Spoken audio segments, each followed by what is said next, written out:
Olá pessoal, sejam bem-vindos a mais uma aula. Hoje nós entramos no capítulo 15 da página 123. Quero convidar vocês, como sempre faço, a orarmos pedindo a ajuda de Deus.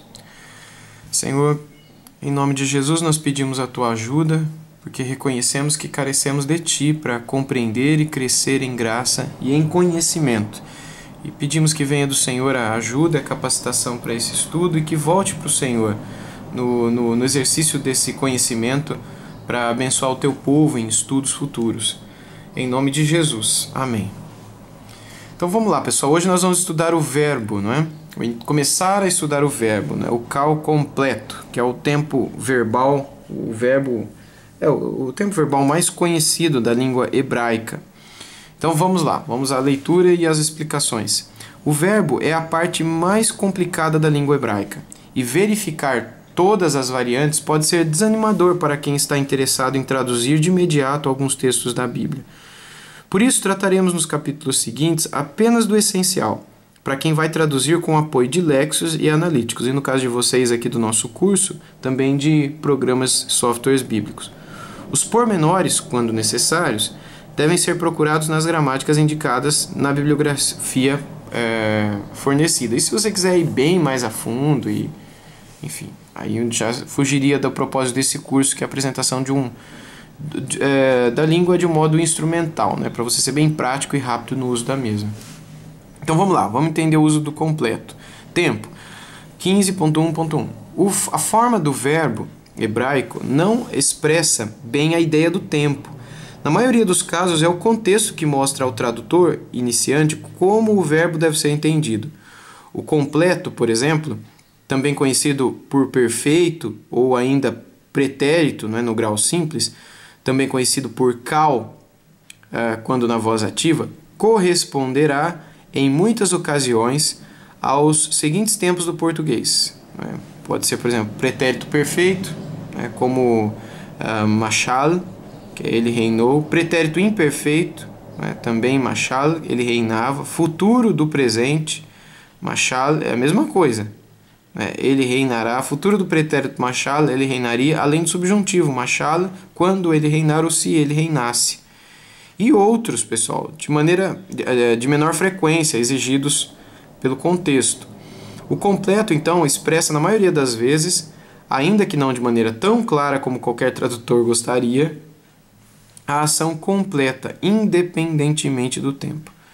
Como boa medida prática, então, seria benéfico traduzir o cal completo em português, primeiramente como pretérito perfeito, né? Ele reinou, que é o exemplo de Machado aqui, para depois, observando-se com atenção o contexto da passagem, confirmar se essa forma é ou não a melhor opção para o caso específico. Então você percebe lá uma palavra e você tem que traduzir essa palavra que está no cal completo para o português. Primeiro que você faz, traduz como se fosse um pretérito perfeito. Ele reinou, como se estivesse no passado. E depois de ter terminado de traduzir todo o contexto ao redor daquela palavra, a frase ou o capítulo, enfim, aí você volta a ela e vê se aquela tradução cabe, se ela bate com aquilo que você traduziu imediatamente antes, tá bom? Se não bater, você procura uma melhor tradução para ela, porque ela permite isso para você. Vamos ver um pouquinho dos graus agora. O verbo hebraico está dividido em 3 graus, os quais expressam os diferentes aspectos de uma ação. As ações podem ser expressas de forma simples, intensiva e causativa. Veremos os pormenores mais adiante. 15.1.3. Também são 3 as vozes do verbo hebraico: ativa, reflexiva e passiva. Os exemplos mais adiante facilitarão o entendimento. A gente vai ver isso com mais detalhes daqui a pouquinho. Só está apresentando uma introdução aqui ao que a gente verá. 15.1.4. Ordem das palavras nas orações verbais. Uma oração verbal em português normalmente segue essa ordem aqui: sujeito, verbo e objeto, né, direto e indireto. No hebraico, a sequência é um pouco diferente, e isto deve ser levado em conta na tradução. A ordem hebraica, na maioria dos casos, não levando em consideração, por exemplo, a posição do advérbio de negação lo, que antecede o verbo, é esta: verbo, sujeito, objeto. Essa é a ordem hebraica: verbo, Diferente do português, né, que tem sujeito, verbo e o predicado, né, objeto, direto ou indireto. Sujeito, verbo, predicado. No hebraico é verbo, sujeito e predicado. Então, verbo e sujeito invertem suas ordens, deixando que a parte do objeto permaneça no final, como é também no português. Então, quando encontramos outra ordem no texto, devemos prestar atenção na intenção do autor. Provavelmente ele desejava enfatizar na oração a parte que foi colocada antes do verbo, ok? Formas então do cal, né, do completo. O completo possui formas diferentes para cada grau empregado. Veremos em primeiro lugar a forma do completo do verbo forte, no grau simples, voz ativa, chamada cal. Nos próximos capítulos consideraremos os outros. Então, isso é um quadro, né, modelo do cal completo para a gente. Então, a gente tem aqui na coluna da esquerda, né, a primeira coluna, a pessoa, a segunda coluna, o masculino, a terceira coluna, a tradução, a quarta coluna, o feminino e a quinta coluna, a tradução.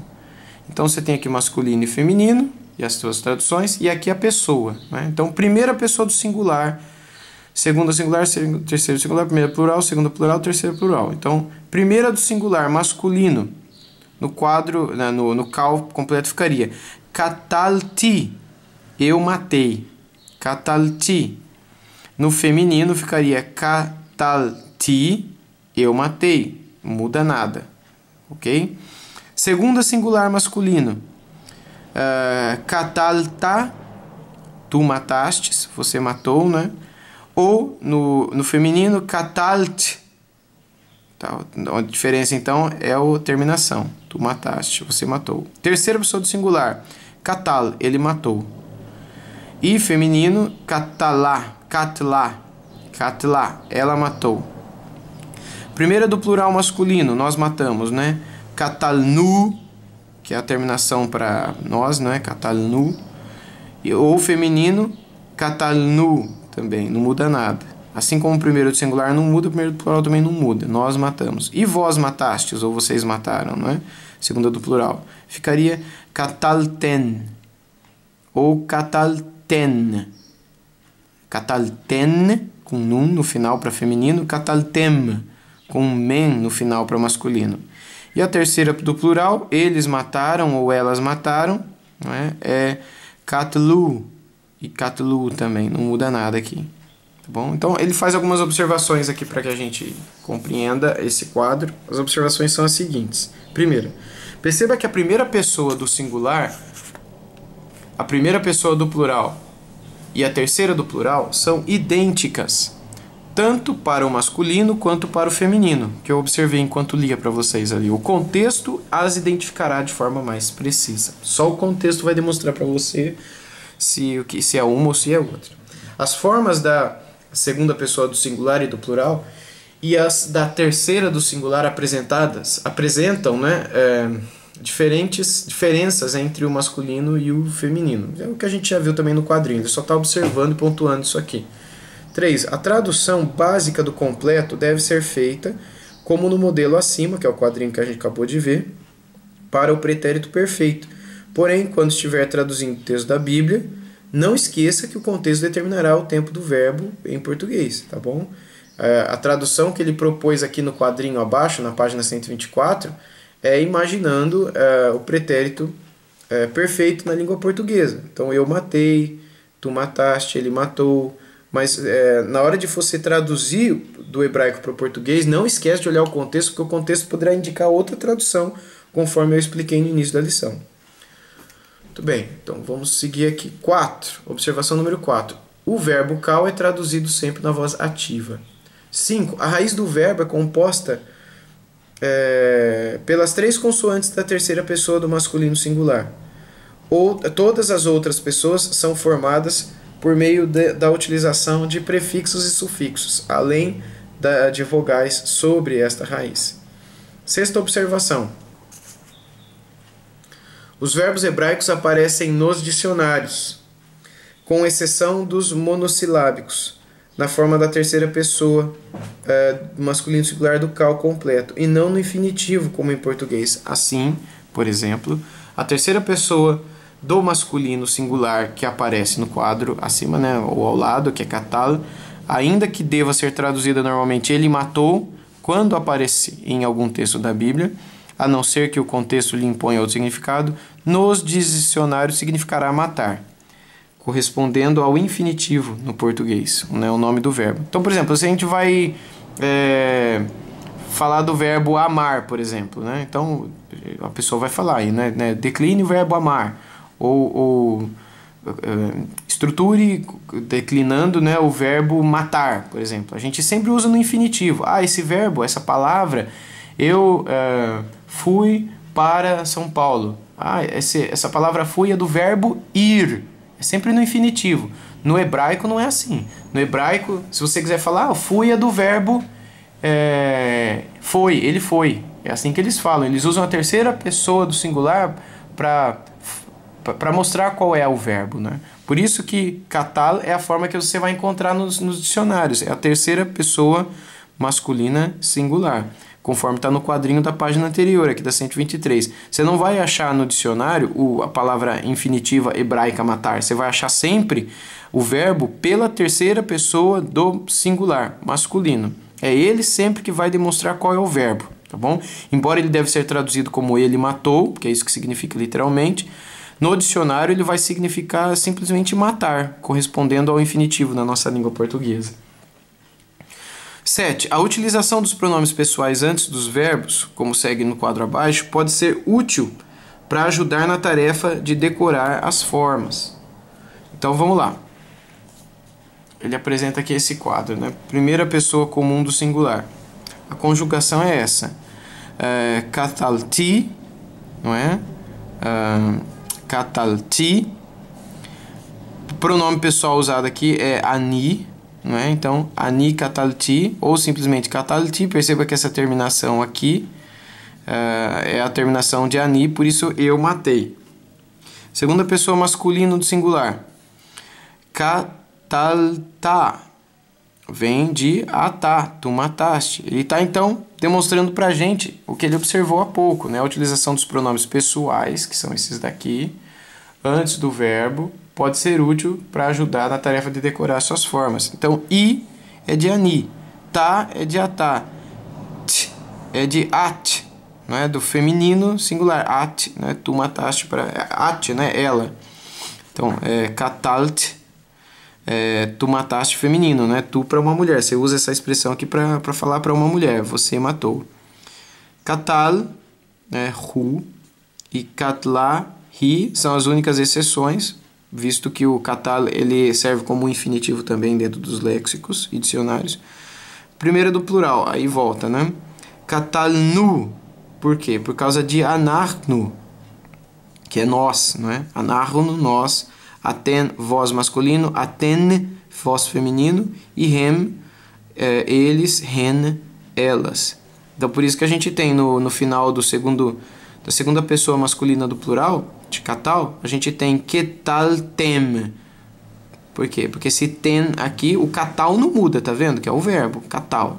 Mas a terminação vai ser ten, porque vem de aten, que é voz, né? Ou vocês, quando você está falando para homens, né?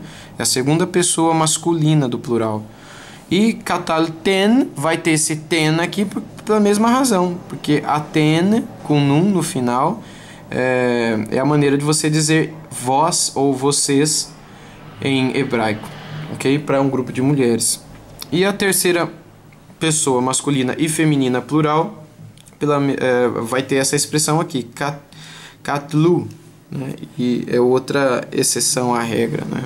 Sendo que eles ou elas em hebraico, o pronome pessoal é rem e ren. Então é exceção.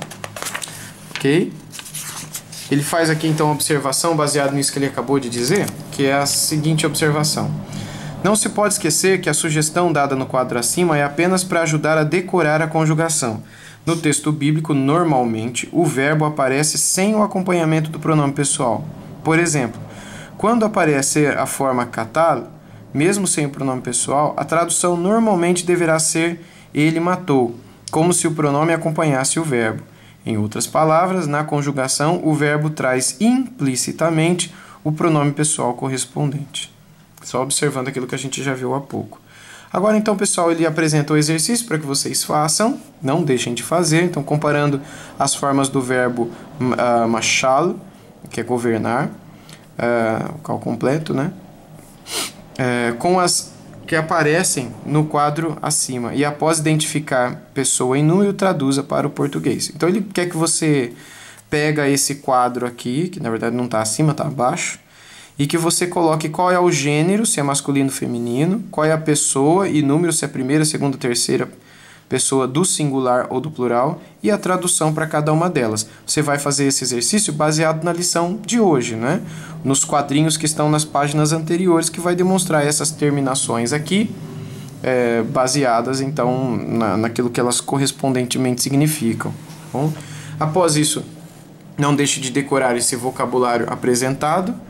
O vocabulário traz as palavras davak, agarrar-se, não é apegar-se, hen, que é encanto ou graça, yatsar, formar, moldar, lin é abrigar ou passar a noite, navat, olhar, considerar, nara é moça, serva, natsar, liderar, supervisionar, edá, testemunho, mandamento. E também ur, levantar, despertar, etz, que é bode, cabra, pelo de cabra, tsalar, ser forte, ser eficaz, ter sucesso, kedem, que é leste, de frente ou em direção ao leste, sheol ou sheol, que é mundo dos mortos, shelem, que é oferta de paz ou sacrifício, e tamim, que é inteiro, não é tamim, inculpável, inteiro, perfeito. Depois disso, então, traduza essas frases que são versos da Bíblia, né? Relembrando o vocabulário e o quadro do cal completo, traduza essas frases abaixo. Você vai precisar do vocabulário que está aqui em cima e de tudo que a gente aprendeu nas páginas anteriores, né? Dos quadrinhos de cal. Elas aparecem todas aqui nesses versos bíblicos que vai até o final da página 28. Então, faça esses exercícios. Se tiver alguma dúvida, me escreva. E a gente se vê na próxima aula, quando a gente vai começar a olhar o nifal completo, ok? Continuando o nosso estudo dos verbos. Deus abençoe a todos vocês e até a próxima aula.